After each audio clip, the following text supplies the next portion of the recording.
Imagine proteger o carro, a moto ou até mesmo um caminhão contra furto, roubo ou colisões pagando menos. É o que oferecem as associações de proteção veicular. São grupos em que os associados fazem o rateio de futuros prejuízos, mas não é exatamente um seguro. E é isso que os consumidores devem observar na hora de escolher qual serviço vão contratar. Gilbert se tornou motorista habilitado há 11 anos. Aprendeu em casa lições sobre como proteger um bem. Meu pai falou assim, olha, seguro, antes de tudo, você tem que ter um seguro, não sai com o carro sem. Só tirei o carro, bati a chave e saí andando com o carro a primeira vez quando já tinha o seguro contratado. Já a Isabela dirige há menos tempo. Optou por uma proteção veicular, contratada junto a uma associação. Primeiramente, eu acho que o que mais salta aos olhos é o valor. Podemos ressaltar também a transparência, a proximidade das associações e considerar também que as associações de proteção veicular, elas não têm uma visão de lucro, elas não têm interesse em lucro, elas visam resguardar mesmo o interesse dos seus associados. E ali aquilo no resultado final dá uma diferença para o bolso da pessoa que precisa utilizar essa proteção. A oferta de serviços de proteção veicular ganhou popularidade. Estima-se que hoje existam 2.500 associações em atividade no país, movimentando aproximadamente 4 bilhões de reais por ano.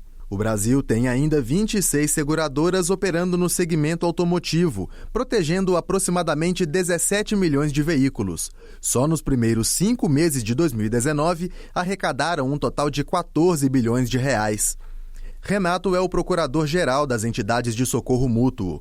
Ele conta que essa modalidade de se resguardar contra danos a um bem já era prevista no Código Civil de 1916, mas caiu em desuso e ressurgiu nos últimos 20 anos. Primeiro pelas mãos aí de caminhoneiros, transportadores de cargas inflamáveis, cargas valiosas, veículos principalmente. Aqui em Betim, muitos transportadores de veículos, eles têm acesso ao seguro do cavalo mecânico, mas não têm acesso ao seguro da carreta, da cegonha que transporta os veículos. Então os transportadores começaram a se unir para ratear esse prejuízo.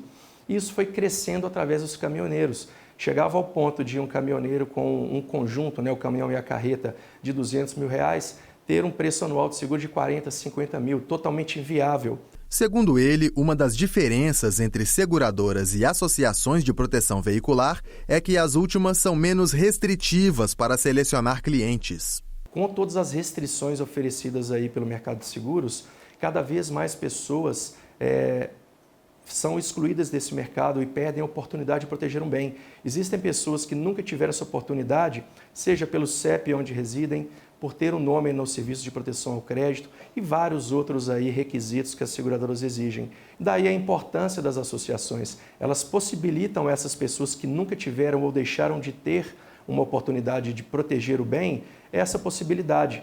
A atuação das cooperativas de proteção veicular começou aqui em Minas Gerais, nos idos de 2003 e 2004. Uma das principais diferenças entre a proteção e o seguro diz respeito à regulação. A SUSEP, a Superintendência de Seguros Privados, fiscaliza as seguradoras, enquanto as associações atuam sem se submeter a uma agência reguladora. E essa liberdade para trabalhar tem levado a SUSEP a ajuizar ações tentando coibir a atuação das cooperativas.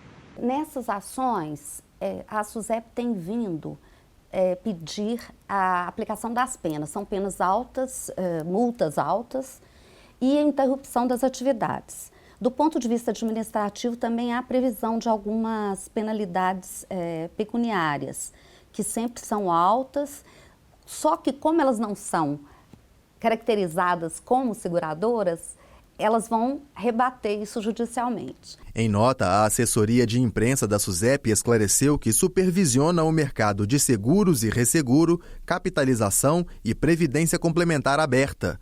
E que, para que uma empresa seja autorizada a operar pela SUSEP, precisa cumprir uma série de regras e critérios pré-estabelecidos, entre elas o estabelecimento de capital mínimo requerido para a operação e condições para o pagamento de indenizações.